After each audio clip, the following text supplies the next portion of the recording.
తెలుగు వారందరికీ happy new year.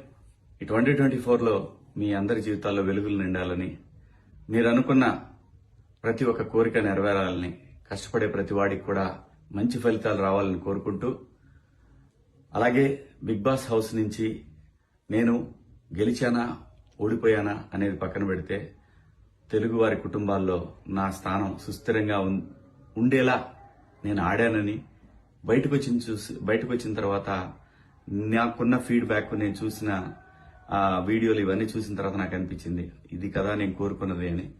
So మీ అందరి గుండెల్లో నాకు శివన్నగా సుస్థిర స్థానం ఇచ్చినందుకు మీ అందరికి కూడా శతకోటి వందనాలు. మీ అందరి జీవితాల్లో వెలుగులు నిండాలి. మీరు నా అభిమానులు కాదు, మీరు నా ఆత్మ బంధువులు. సో మీ అందరికీ మంచి జరగాలని కోరుకుంటూ మీ శివన్న. Thank you.